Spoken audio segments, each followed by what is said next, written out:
16 months ago, in April of 2023, I launched my campaign for President of the United States. I began this journey as a Democrat, the party of my father, my uncle, the party which I pledged my own allegiance to long before I was old enough to vote. I attended my first Democratic convention at the age of 6 in 1960. And back then, the Democrats were the champions of the Constitution, of civil rights. The Democrats stood against authoritarianism, against censorship, against colonialism, imperialism, and unjust wars. We were the party of labor, of the working class. The Democrats were the party of government transparency and the champion of the environment. Our party was the bulwark against big money interests and corporate power.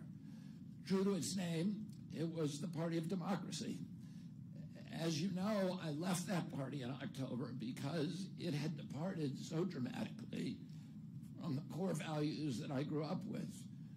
It had become the party of war, censorship, corruption, big pharma, big tech, big ag, and big money. When it abandoned democracy by canceling the primary to conceal the cognitive decline of the sitting president, I left the party to run as an independent. The mainstream of American politics and journalism derided my decision. Conventional wisdom said that it would be impossible even to get on the ballot as an independent because each state poses an insurmountable tangle of arbitrary rules for collecting signatures. I would need over 1 million signatures, something no presidential candidate in history had ever achieved. And then I'd need a team of attorneys and millions of dollars to handle all the legal challenges from the DNC. The naysayers told us that we were climbing a glass version of Mount Impossible. So the first thing I want to tell you is that we proved them wrong. We did it because beneath the radar of mainstream media organs, we inspired a massive independent political movement. More than 100,000 volunteers sprang into action, hopeful that they could reverse our nation's decline. Many worked 10-hour days, sometimes in blizzards and blazing heat. They sacrificed family time, personal commitments, and sleep month after month, energized by a shared vision of a nation healed of its divisions. They set up tables at churches and farmers' markets. They canvassed door to door. In Utah and in New Hampshire, volunteers collected signatures in snowstorms, convincing each supporter to stop in the frigid cold, to take off their gloves, and to sign legibly. During a heat wave in Nevada, I met a tall, athletic volunteer who cheerfully told me that he had lost 25 pounds collecting signatures in 117-degree heat. To finance this effort, young Americans donated their lunch money, and senior citizens gave up part of their Social Security checks. Our 50-state organization collected those millions of signatures and more. No presidential campaign in American political history has ever done that. And so I want to thank all of those dedicated volunteers and congratulate the campaign staff who coordinated this enormous logistical feat. Your accomplishments were regarded as impossible. You carried me up that glass mountain. You pulled off a miracle. You achieved what all the pundits said could never be done. You have my deepest gratitude, and I'm never going to forget that, not just for what you did for my campaign, but for the sacrifices you made because you love our country. You showed everyone that democracy is still possible here. It continues to survive in the press and in the idealistic human energies that still thrive beneath a canvas of neglect and of official and institutional corruption. Today, I'm here to tell you that I will not allow your efforts to go to waste. I'm here to tell you that I will leverage your tremendous accomplishments to serve the ideals that we share, the ideals of peace, of prosperity, of freedom, of health, all the ideals that motivated my campaign. I'm here today to describe the path forward that you've opened with your commitment and with your hard labors. Now, in an honest system, I believe that I would have won the election. In a system that my father and my uncles thrived in, a system with open debates, with fair primaries, with regularly scheduled debate, with fair primaries, and with a truly independent media untainted by government propaganda and censorship. In a system of nonpartisan courts and election boards, everything would be different. After all, the polls consistently showed me beating each of the other candidates, both in favorability and also in head-to-head matchups. But I'm sorry to say that while democracy may still be alive at the grassroots, it has become little more than a slogan for our political institutions, for our media, and for our government, and most sadly at all for me, the Democratic Party. In the name of saving democracy, the Democratic Party set itself to dismantling it, lacking confidence in its candidate, that its candidate could win in a fair election at the voting booth. The DNC waged continual legal warfare against both President Trump and myself.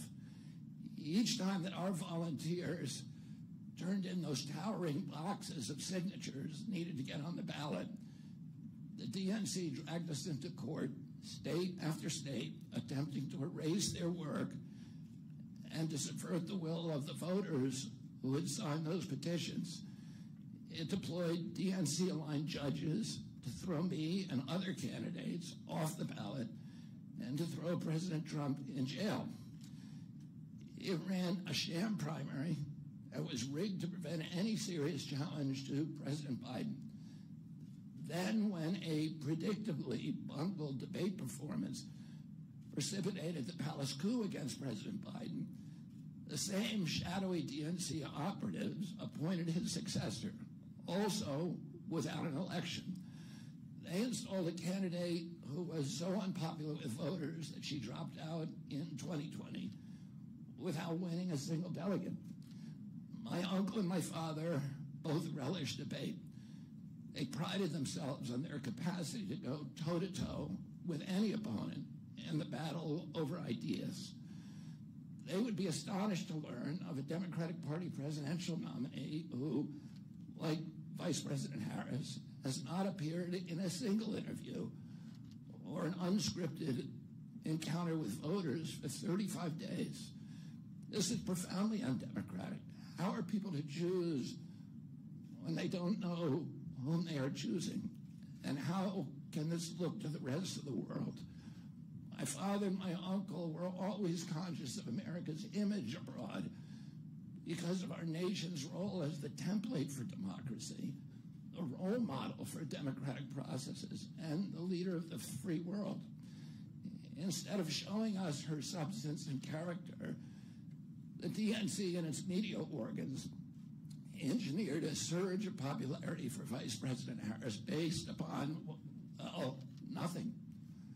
No policies, no interviews, no debates, only smoke and mirrors and balloons in a highly produced Chicago circus. There in Chicago, a string of Democratic speakers mentioned Donald Trump 147 times just on the first day. Who needs a policy when you have Trump to hate? In contrast, at the RNC convention, President Biden was mentioned only twice in 4 days. I do interviews every day. Many of you have interviewed me. Anybody who asks gets to interview me. Some days I do as many as 10. President Trump, who actually was nominated and won an election, also does interviews daily. How did the Democratic Party choose a candidate that has never done an interview or debate during the entire election cycle? We know the answers. They did it by weaponizing the government agencies. They did it by abandoning democracy. They did it by suing the opposition and by disenfranchising American voters. What most alarms me isn't how the Democratic Party conducts its internal affairs or runs its candidates. What alarms me is the resort to censorship and media control and the weaponization of the federal agencies. When a U.S. president colludes with or outright coerces media companies to censor political speech, it's an attack on our most sacred right of free expression, and that's the very right upon which all of our other constitutional rights rest. President Biden mocked Vladimir Putin's 88% landslide in the Russian elections, observing that Putin and his party controlled the Russian press and that Putin prevented serious opponents from appearing on the ballot. But here in America, the DNC also prevented opponents from appearing on the ballot. And our television networks expose themselves as Democratic Party organs. Over the course of more than a year in a campaign where my poll numbers reached at times in the high 20s, the DNC allowed mainstream media networks maintain a near perfect embargo on interviews with me. During his 10-month presidential campaign in 1992, Ross Perot gave 34 interviews on mainstream networks. In contrast, during the 16 months since I declared, ABC, NBC, CBS, MSNBC, and CNN combined gave only 2 live interviews from me. Those networks instead ran a continuous deluge of hit pieces with inaccurate, often vile, pejoratives and defamatory smears. Some of those same networks and colluded with the DNC to keep me off the debate stage. Representatives of those networks are in this room right now, and I'll just take a moment to ask you to consider the many ways that your institutions have abdicated this really sacred responsibility, the duty of a free press to safeguard democracy and to challenge always the party in power. Instead of maintaining that posture of fear, skepticism toward authority, your institutions have made themselves government mouthpieces and stenographers for the organs of power. You didn't alone cause the devolution of American democracy, but you could have prevented it. The Democratic Party's censorship of social media was even more of a naked exercise of executive power. This week, a federal judge, Terry Doty, upheld my injunction against President Biden, calling the White House's censorship project, quote, the most egregious violation of the First Amendment in the history of the United States of America. Doty's previous 155-page decision details how just 37 hours after he took the oath of office, swearing to uphold the Constitution, President Biden and his White House opened up a portal and then invited the CIA, the FBI, CISA, which is a censorship agency, it's the center of the censorship industrial complex, DHS, the IRS, and other agencies to censor me and other political dissidents on social media. Even today, users who try to post my campaign videos to Facebook or YouTube get messages that this content violates community standards.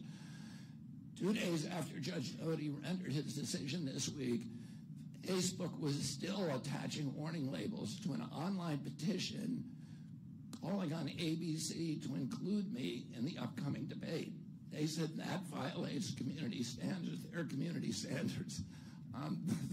The mainstream media was once the guardian of the First Amendment and democratic principles, and it's joined this systemic attack on democracy.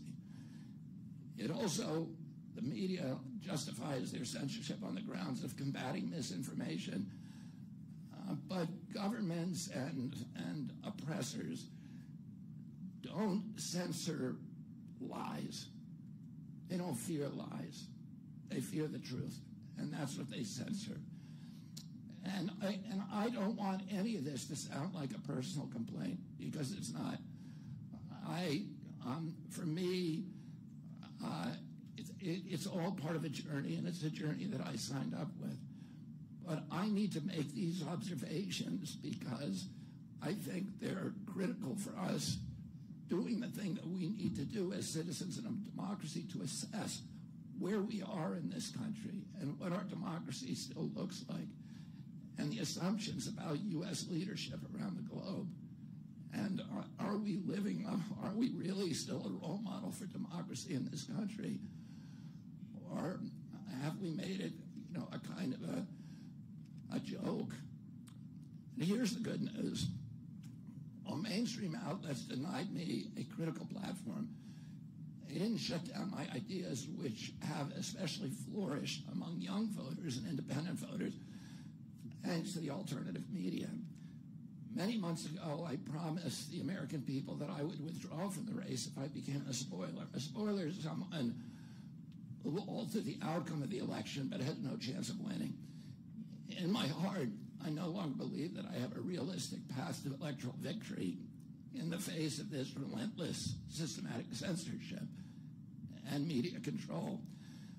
So I cannot in good conscience ask my staff and volunteers to keep working their long hours or ask my donors to keep giving when I cannot honestly tell them that I have a real path to the White House. Furthermore, our polling consistently showed that by staying on the ballot in the battleground states, I would likely hand the election over to the Democrats, with whom I disagree on the most existential issues: censorship, war, and chronic disease. Oh, I want everyone to know that I am not terminating my campaign. I am simply suspending it and not ending it. My name will remain on the ballot in most states. If you live in a blue state, you can vote for me without harming or helping President Trump or Vice President Harris. In red states, the same will apply. I encourage you to vote for me. And if enough of you do vote for me, and neither of the major party candidates win 270 votes, which is quite possible. In fact, today our polling shows them tying at 269 to 269. And I could conceivably still end up in the White House in a contingent election. But in about 10 battleground states where my presence would be a spoiler, I'm going to remove my name. And I've already started that process and urge voters not to vote for me. It's with a sense of victory and not defeat that I'm suspending my campaign activities. Not only did we do the impossible by collecting 1 million signatures, we changed the national political conversation forever. Chronic disease, free speech, government corruption, breaking our addiction to war have moved to the center of politics. I can say to all who have worked so hard for the last year and a half, thank you for a job well done. 3 great causes drove me to enter this race in the first place, primarily. And these are the principal causes that persuaded me to leave the Democratic Party and run as an independent. And now to throw my support to President Trump. The causes were free speech, the war in Ukraine, and the war on our children. I've already described some of my personal experiences and struggles with the government's censorship industrial complex. I want to say a word about the Ukraine war. The military-industrial complex has provided us with a familiar comic book justification like they do on every war. That this one is a noble effort to stop a supervillain, Vladimir Putin, from invading the Ukraine and then to thwart his Hitler-like march across Europe. In fact, tiny Ukraine is a proxy in a geopolitical struggle initiated by the ambitions of the U.S. neocons or American global hegemony. I'm not excusing Putin for invading Ukraine. He had other options.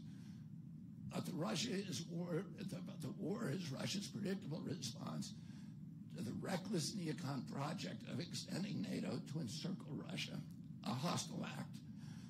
The credulous media rarely explained to Americans that we unilaterally walked away from 2 intermediate nuclear weapons treaties with Russia and then put nuclear-ready Aegis missile systems in Romania and Poland. This is a hostile act. And that the Biden White House repeatedly spurned Russia's offer to settle this war peacefully. The Ukraine war began in 2014 when U.S. agencies overthrew the democratically elected government of Ukraine and installed a hand-picked pro-Western government that launched this deadly civil war against ethnic Russians in Ukraine. In 2019, America walked away from a peace treaty, the Minsk Agreement, that had been negotiated between Russia and Ukraine by European nations. And then in April of 2022, we wanted the war. In April of 2022, President Biden sent Boris Johnson to Ukraine to force President Zelensky to tear up a peace agreement that he and the Russians had already signed, and the Russians were withdrawing troops from Kiev and Donbass and Lugansk. And that peace agreement would have brought peace to the region and would have allowed Donbass and Lugansk to remain part of Ukraine. President Biden stated that month that his objective in the war was regime change in Russia. His Defense Secretary, Lloyd Austin, simultaneously explained that America's purpose in the war was to exhaust the Russian army, to degrade its capacity to fight anywhere else in the world. These objectives, of course, have nothing to do with what they were telling Americans about protecting Ukraine's sovereignty. Ukraine is a victim in this war, and it's a victim of the West. Since then, of Russia and both Russia and the West, since then, we have, since tearing up that agreement, forcing Zelensky to tear up the agreement, we've squandered the flower of Ukrainian youth, as many as 600,000 Ukrainian kids, and over 100,000 Russian kids, all of whom we should be mourning, have died, and the Ukraine's infrastructure is destroyed. The war has been a disaster for our country as well. We squandered nearly $200 billion already, and these are badly needed dollars in our communities, suffering communities all over our country. The Nord Stream pipeline sabotage and the sanctions have destroyed Europe's industrial base, which formed the bulwark of U.S. national security. A strong Germany with a strong industry is a much, much stronger deterrent to Russia, and a Germany that is deindustrialized and turned into just an extension of the U.S. military base. We've pushed Russia into a disastrous alliance with China and Iran. We're closer to the brink of nuclear exchange than at any time since 1962. And the neocons in the White House don't seem to care at all. Our moral authority and our economy are in shambles, and the war gave rise to the emergence of BRICS, which now threatens to replace the dollar as the global reserve currency. This is a first-class calamity for our country.